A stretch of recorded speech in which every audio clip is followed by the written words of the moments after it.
This is GFree Radio. Here's your host, Peter Stewart.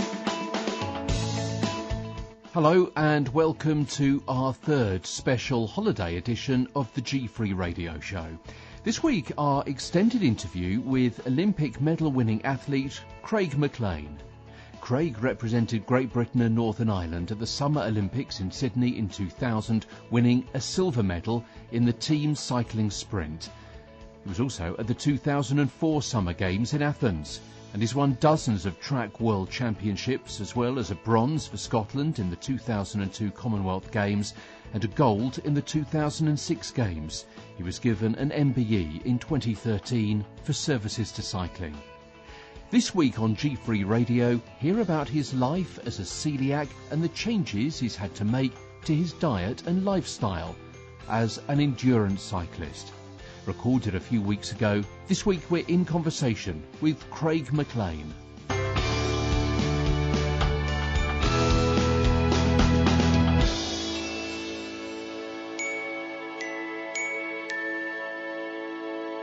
Certainly had symptoms in 1998, which was kind of sort of investigated, but they never tested me for celiacs, annoyingly, back then. And it was just a kind of constant series of problems, and as seems to be the case with a lot of celiacs when they're not diagnosed, they just get kind of they were looking for viral things in my case a lot of the time, because it presented with fatigue and very low iron and none of the kind of overt symptoms that the kind of stomach upsets and stuff that people get. I never really had that. You've been an athlete for years and years, ever since you were a youngster. So how did that manifest itself if you were really tired, but trying to compete in various endurance races and so on? That must have really put you at a huge disadvantage. It possibly did. And, when you're a full-time athlete training every day, you just accept that fatigue is part of it, and you just assume that everybody else is kind of experiencing the same issues as you are. But I suffered from cramps massively, and it also presented with insomnia and mood swings and things like that as well. So, but you just get on with it, and you just, like I said, you assume that people are experiencing similar things, and you go to the doctor, and there's only so much they can do. They do blood tests, and as I said, they're always looking for viral things and just checking for your white blood cell count, your red blood cell count, and I suppose basic things. But annoyingly, celiacs is quite easy to pick up from a blood test, so it's quite frustrating, certainly in retrospect, that it could have been diagnosed an awful lot earlier. And when you were diagnosed, what was your reaction? Was it, oh my God, I know nothing about this, what on earth do I have to do now? Or were you, actually I've heard about that and at least they found something, I can move on? I was quite naive about celiac disease, to be honest. Somebody kind of who worked with a team used to say that they had it, and I thought it was just one of those kind of faddy things, and I was very intolerant, I suppose, of people and fussy eaters, because I was certainly never a fussy eater. So it was a case of kind of getting up to speed with it very quickly, and joining the Celiac Society, which helped massively, and we had a nutritionist, fortunately, that worked with the squad, and he'd done a lot of research prior to that anyway. So it was. I suppose I was in the right place when I was diagnosed. So let's have the conversation about celiac in tandem with the conversation about your cycling. When did you take that up as a sport? When did you decide that was the one for you? Well, I raced BMX when I was younger, when it was the sort of the boom in the 80s, and I was only a kid then. I started racing when I was 11 or 12 and stopped when I was 15. Other things start taking priority, girls obviously, and music was a big passion of mine, playing the guitar and things like that. So sport took a back seat for a while, and I didn't come back to cycling till I was early 20s, 21, 22s when I started racing again. Then I didn't go full time until 1995, so I would have been 24, 25 by the time I went full time, and then been lottery funded since 1998 as well. So you were in the middle of that professional career when you had this diagnosis. Yeah, well, when I was actually diagnosed with it, it was at the end of my career because I was only picked up 4 years ago, and then it was round about the time my daughter was born, and I just missed out in selection for Beijing Olympics, and given my age at that point, that I wasn't a prospect for London Olympics as part of the able-bodied squad. So that was essentially the end of my career as I knew it. But I had the opportunity to become a tandem pilot for the visually impaired riders, so it gave me another opportunity to carry on training. The intensity is still there, but it's not the same day in, day out rigorous training that I had done prior to that. So let's talk then about your training when you do have celiac disease. How do you mentally and physically have to gear up for these kinds of sports?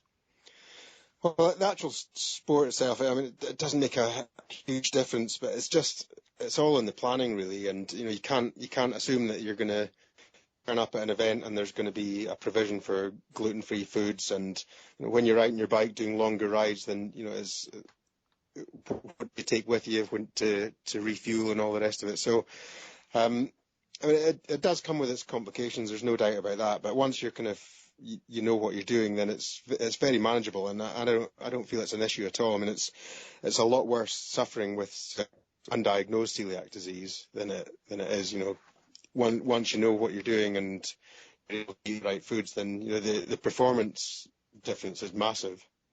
And that's really interesting. So when you had switched and you had that advice from your dietitian, when you had switched, you really did notice a boost in your energy levels, did you, and your performance?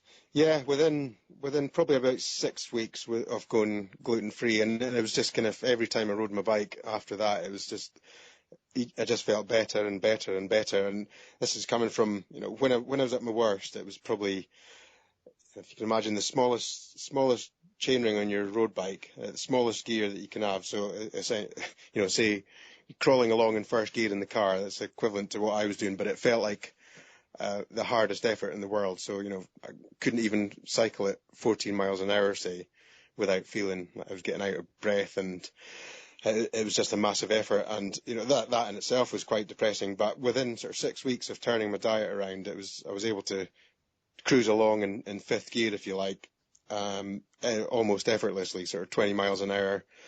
And it was just such a relief. But at the same time, it was kind of, God, if this is only, I'd already kind of missed my prime years, I suppose. But, it became frustrating because I thought if this had been diagnosed earlier, then it could have potentially made a huge amount of difference to my training when I was competing at an elite level. Absolutely. So what kind of percentage difference do you think that gave you? It's hard to put numbers on it. I think because it fluctuated as well quite a lot with me, my fatigue levels, and looking back, the times when I was competing, I spent quite a few months in Japan, so I was eating very little gluten. You just don't get the same exposure there. They don't eat much bread. Everything's rice based. So after 2 months of living in Japan and coming back to the UK, I felt brilliant. And then it was a kind of progressively getting worse and worse over the next few months kind of thing. But it never twigged that it was a diet related thing. I thought it was just because of the circumstance of being away and being able to focus on training and racing and not have any distractions. So it was, all the kind of clues were there, I suppose, but you never think it's something as simple as that. Now, looking down at your fantastic career, I'm looking down at the Olympic Games and silver in the team sprint in 2000, and the World Championships in Copenhagen, gold, and I'm looking down here, various silvers and bronze and golds in the World Championships and so on. But all for sprint. So these aren't quite as, obviously they're not as long as the Bradley Wiggins kind of races, are they? So does that mean you carb up less, or what do you actually put in? How are you fueling yourself?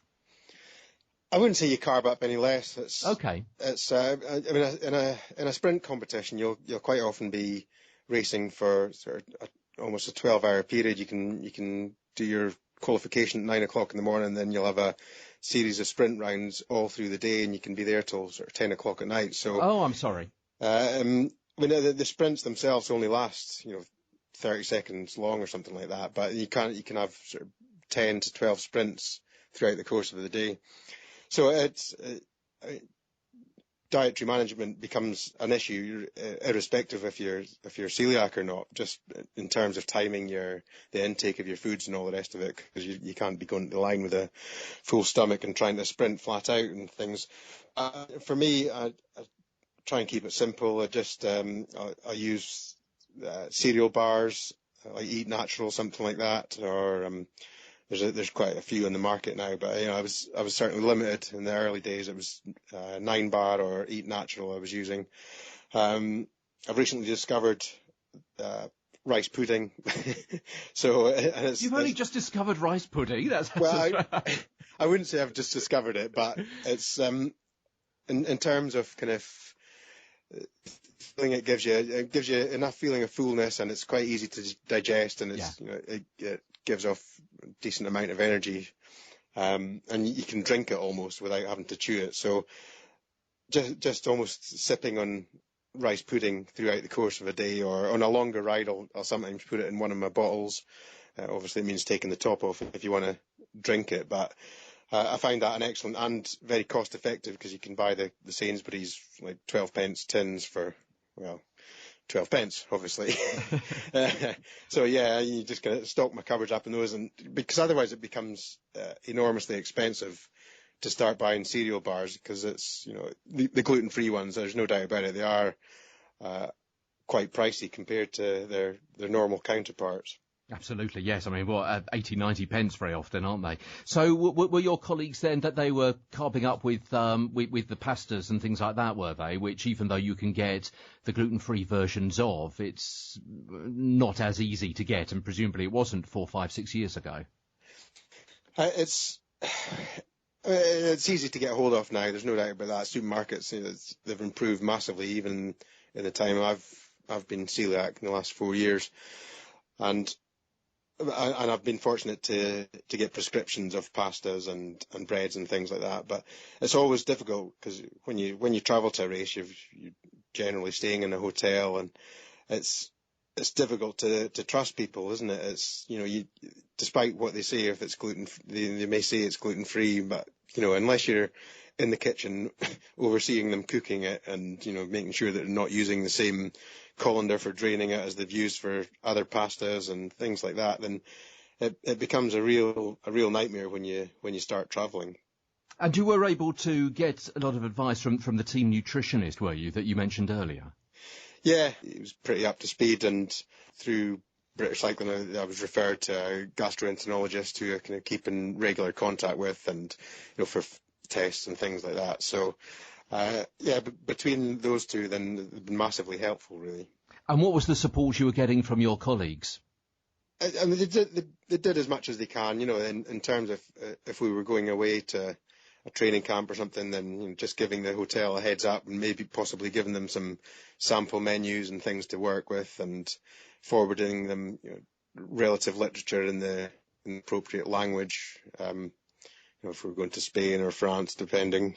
So yeah, they tried, but it's difficult, because certainly we're restricted to our suppliers in terms of protein supplements and things like that, and cereal bars. So they don't always provide gluten-free alternatives for me. So then I have to pay for it out of my own pocket, whereas everybody else doesn't. So it's a little bit annoying, but that's just the way it goes, I suppose. And you mentioned, I understand your pain. I mean, it's a couple of times we've mentioned about the price of things, and that is a big, major problem, isn't it? You mentioned earlier on, Craig, about your lack of iron. So how are you supplementing that? How are you sorting out that side of your diet? Because that's obviously very important, isn't it, for an athlete? Just to explain, have I got it right? It's the iron that helps move the oxygen around the body. Yeah. amongst lots of other cellular functions and things. But I was very deficient in it. I think my ferritin levels were down to 5. I think normal range for males is somewhere sort of 50 to 100, something like that. So it was very low. And they thought it was due to blood loss and possibly just because of the nature of the training and things like that. And that is quite a common thing, more so in runners or impact sports, where there's the cells are actually getting squashed almost. That can destroy iron levels. But cycling doesn't really have that, so that doesn't really answer that. In the short term, I took massive doses of iron supplements then, and it made absolutely no difference to my iron levels over an 18-month period whatsoever. So that should have been another kind of alarm bell for them, really, that I wasn't absorbing it. But it went by the wayside, and I had to get iron injections, intramuscular iron injections, which certainly boosted my iron levels and energy levels as well. I felt a lot better, certainly in the short term, after having those. And again, once I was diagnosed, then I had more injections just to kind of bring it up to the normal levels, and then it's maintained it just from my normal diet now. It maintains it because obviously I'm absorbing it again from my diet. So that's carbohydrates and diet. What about fat? I'm not much of an athlete, so I'm going to throw a couple of other things at you as well. What about fat, first of all? Do you need more intake of that to help keep you going? I wouldn't say you need more. I mean, certainly the nature of a sprint athlete it doesn't lend itself to a high fat diet. I think, like you mentioned Bradley Wiggins earlier, I think if you're doing 6 hours road riding a day, or doing a major tour or something like that, then you certainly your predominant source of energy is coming from your fat. So you definitely do need a higher fat diet in that situation. But for sprint athletes, no, all your hormones are fat based, if you like. So you certainly need fat in your diet, so your body can actually manufacture these normal hormones. But you don't have to go to extremes. But one thing I did notice when I started going gluten free is because when you're celiac, you don't absorb a lot of the fats, good and bad, from your diet. So a lot of it gets passed straight through. And I used to think it was genetics, that I was always very lean. But when I went gluten free, then I started kind of piling on the pounds, if you like, and certainly found it hard to stay as lean as I was.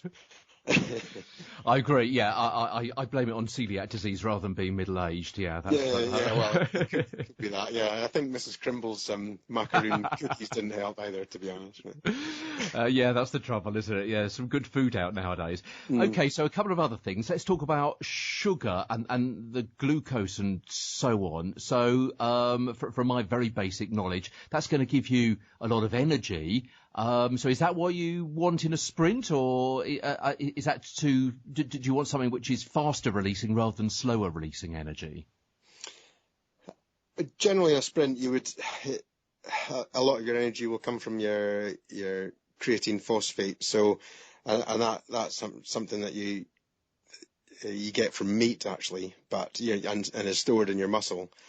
But to regenerate, then your body's using glucose all the time, so you do need to kind of keep a constant supply of it, but ideally not in the kind of form of simple sugars. You want sort of complex carbohydrates, but in an easy absorbed way. So you can get drinks and things like that do that job, certainly in a competition, or if you're out on the road, then they're easy enough to get hold of. And obviously most of that they're going to be gluten free anyway, aren't they? So that's no problem there. Well, some of them are. Some of them are can be wheat based. Oh, so really? You do have to be careful, yeah. And more so with the kind of protein supplements, then you got to be very careful. There's sort of glutamine bonded peptides and things like that although they're not, it's not the same molecule. They're very similar in structure chemically, so they can give you the same symptoms. Have you ever been caught out by taking the wrong thing? more just general foodstuffs. I've definitely been caught out when I've been travelling. I went to Holland a few years back, and it was the only thing I could get. And I just assumed, because there was a tube of ready salted Pringles, I ate the whole tube. Funnily enough, I was working for the BBC then, doing some commentary, and I was ill for about 4 weeks after that. It had a massive knock-on effect. And I had an issue about a month ago now as well, where we'd had a curry and they'd kind of guaranteed it was gluten-free and all the rest of it, but I had this massive kind of knock-on effect from it, and just kind of spiraled into this hole of fatigue, really. And one more thing I wanted to mention to you as far as the intake goes. So we've done carbs and fats and sugars and so on. Finally, salt, because when you're sweating a lot, obviously in a major competition, you're losing a lot of salt, and that's very important, isn't it? Yeah, I mean, I wouldn't top up my meals with extra table salt or anything like that. But a lot of sports drinks will have kind of the right balance of minerals and salts in them anyway, so it's just a case of drinking those. As I said before, I've always had issues with cramp, and you can get little sachets, something like Diora Light, but you can get that kind of sports equivalent, which is just the kind of the right level of sodium and potassium, and rather than kind of just taking general table salt. And then what about afterwards? When you finish your races and you've packed up for the day and you're back at the hotel, what are you eating? Well, either back at the hotel several hours later or immediately after you finish your races. What are you eating then? How are you refilling the tank? Straight after a training session or racing or whatever, then you have a window of opportunity when your muscles are particularly receptive to replenishing the glycogen stores. So that's the best time to kind of cram in as many calories as you can. So as I said, I'll quite often have a tin of rice pudding with me at a training session. I'll drink that in a oneer, or I'll have a protein shake ready to go, possibly with extra carbs in it. As I said before, like you can get those powdered maltodextrins or complex carbohydrate sugar things, so something like that, something that's readily absorbed, really, and until you're kind of in a place where you can cook yourself or get a meal or whatever. And have you noticed, Craig, that the rest of your diet has changed as well to go along with celiac disease? I'm thinking that a lot of people will say that when they're paying more attention to what they're eating and excluding the gluten, actually they're also paying more attention to eating naturally anyway and doing more home cooking rather than grabbing a ready meal off the shelf. Yeah, and a lot of times, sometimes you just can't eat. If you go into a shop and there's nothing there, then sometimes you just have to skip a snack, whereas normally I think I probably do eat a little bit more healthily, because I used to eat an awful lot of chocolate and crisps and stuff like that. And to be fair, I was doing an awful lot more training back then as well. So it's just not as convenient anymore, because you're limited as to what you can eat in terms of snacks and things like that. So I probably am a little bit healthier, but once you do know what you can eat, they tend to stock the cupboards with it, and then you do have a plentiful source of it. And of course, it's very trendy now, isn't it, to go gluten-free? Certainly in America, and I'm sure it's coming over here as well. That people who haven't been diagnosed as celiacs kind of getting on the bandwagon and seeing it's healthy, but as we know, and as you hinted at earlier, it's not necessarily because of the added fat and sugars, which are inevitably in the gluten-free foods, just to help bind the other ingredients together. But in the world of athletics, I mean, Novak Djokovic, for example, is on a gluten-free, certainly a wheat-free diet. What are your thoughts about that? About athletes who don't have to be, but going on it anyway to help improve their performance? Well, there's other riders on our squad who, I don't think they're full-blown celiacs, but they have an intolerance to wheat, possibly. And I think I heard a while back that Bradley Wiggins had gone gluten-free as well for performance reasons. Whether that's true or not, I don't actually know. But I think it's just such a the gluten molecule is just such an alien thing to put in our body, and our bodies just haven't adapted because we've only really been exposed to it the last, let's say, 10,000 years. Our bodies just haven't really adapted. So I think anybody who, even if you're celiac or you don't have any you don't feel you have an intolerance, if you were to go gluten-free, I think you would feel better anyway. It's just unfortunate that it's consumed our world, with breads and pastas and things, pizzas and whatnot. And it's probably responsible for a lot of people feeling like rubbish majority of the time. Certainly, when you read, as I just did the other day, about a council saying, please don't feed our ducks bread because it's bad for them and it gunges them up and makes them lethargic.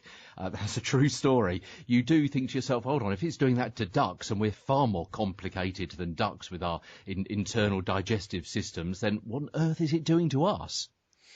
Yeah, and I can't wait for the wheat prices to go through the roof, because then people will hopefully stop eating regular bread altogether, and then there'll only be gluten-free bread on the market.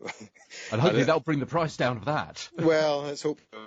Yeah, but it's not a nice molecule, and it's as I said, I think the general population would feel an awful lot better if they were to stay off it.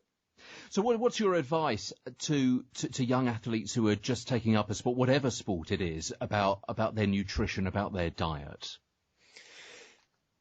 Well, if they've got access to, you just have to go to your GP to request a blood test. It's, even if you don't think you're celiac, it's always worth getting checked, just so you know.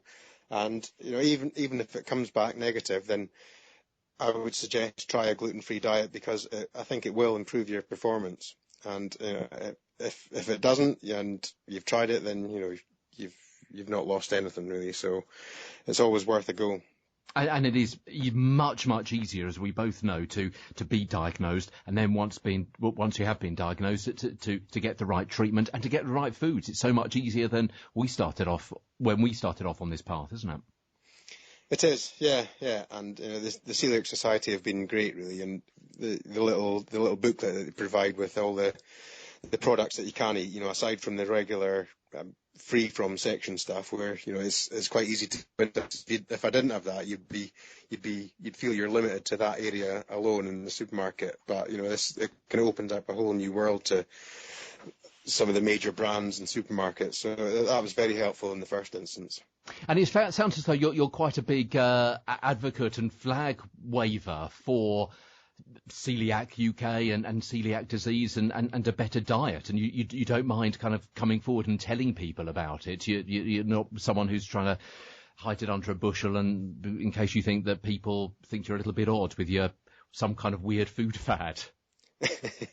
Well, I would hate anybody to go through what I went through, certainly as an athlete, trying to compete at the highest level, and to be to be not diagnosed, and for it to be something as simple as that, then it's even if I can make one other person aware of it and it helps them, then it's job done, I suppose. But and just generally raising awareness, because a lot of people are quite naive about it, but the more people are diagnosed with it, then the better, I suppose, in terms of just what's available to us.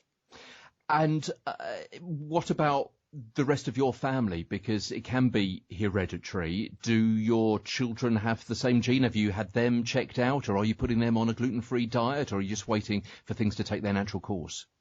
Well, funnily enough, my daughter, who's 4 now, she's had some issues, kind of gastro-type issues, and we've had a blood test done, and they said it's highly probable. So we're just waiting for a referral to a specialist who'll decide whether they're going to do a gastroscopy or not. Hopefully not.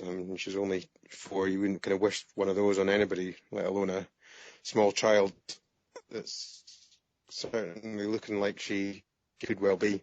Well, we'll keep our fingers crossed, but if unfortunately she does happen to be celiac, then at least she's got a dad who's kind of been there and done it, and obviously knows all about the nutritional side of things, who's able to help. Yeah, and I think the hardest part for her is going to be obviously going to other children's parties and things like that, and I'm sure she'll understand it, because it's all she's known me do for the last 4 years. So, it certainly won't be something completely alien to her. So how does she react then when you go to a pizza or a restaurant or any restaurant or someone else's for a party and she sees you taking food? Does she check that that's the food that Daddy can have? Is she quite involved with your diet as much as a 4-year-old can be? Yeah, she'll quite often she'll offer me things, that aren't gluten free, and then she'll pretend she's reading the wrapper, and she'll say it says it's gluten. It says you can have it, Daddy. It says it's gluten free, and so she's kind of aware of it and realizes that she has to read labels and things like that. So it's quite funny, but she's one step ahead if she does turn out to be celiac. And finally, Craig, as far as the rest of your career goes and your working life, many years ahead, but what are you up to next? Just more of the same, really. I turned 42 yesterday, so I'm no spring chicken in cycling terms, certainly. So we've got the Commonwealth Games next year, and I'll be piloting the tandem for the visually impaired rider Neil Fahy, fellow Scot, at that. And after that, who knows? I mean, Rio's a bit of a stretch, and I'll be probably 45 by then. So, if I'm able to keep going till then there's probably something wrong with British Cycling's programme that they're not bringing youngsters on quick enough. And then what happens after that? I mean, as you yourself said, getting on in years. So, do you then go into training other people, or do you go more into media, or do you do something completely different and open up a shop? I'll kind of cross that bridge when I'll come to it. I mean, I've been doing some coaching qualifications and things like that, and so that would be the kind of, I suppose, the easy option initially, and just to buy me a bit of time to decide, if I really want to do that, or want to open a shop or start up a gluten food business, or who knows? Yeah, I'll just wait and see. Or I might just be a stay-at-home dad. Well, you know what? It occurs to me that there is a niche in the market, isn't there, for gluten-free sports foods and nutritional drinks and things like that for gluten-free athletes. There is, and as I alluded to before, there's cereal bars, like carbohydrate-based bars. That's not a problem. But trying to get a protein bar, then you can't get them in this country. It just seems impossible. I found one company in America that does them. I think they're called Quest or something like that. But yes, and the company that sponsors the British team, they won't make one especially for me, because they buy in a lot of their products, and the people they're buying them from, the raw materials from, can't guarantee that the raw materials aren't gluten free just because of the processing and all the rest of it. So there's definitely a bit of a market there for it. Whether it's a feasible business venture or not, I don't know. Oh, well, you never know. I think in the future we may actually see some protein bars and some drinks and so on with your signature on the wrapper. How about that? You never know. That's Olympic medal-winning athlete Craig MacLean in conversation with me, Peter Stewart, for GFree Radio. Our thanks to Craig for his time, and you can follow him at Craig MacLean 5 on Twitter. That's CraigMacLean and then the number 5.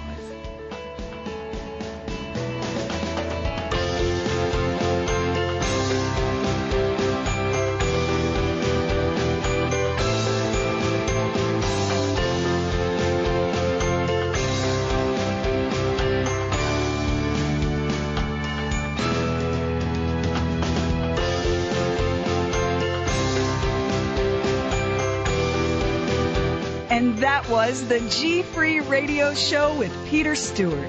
And you, Thanks for listening. And remember, until next time, be good, be healthy, and be G-free.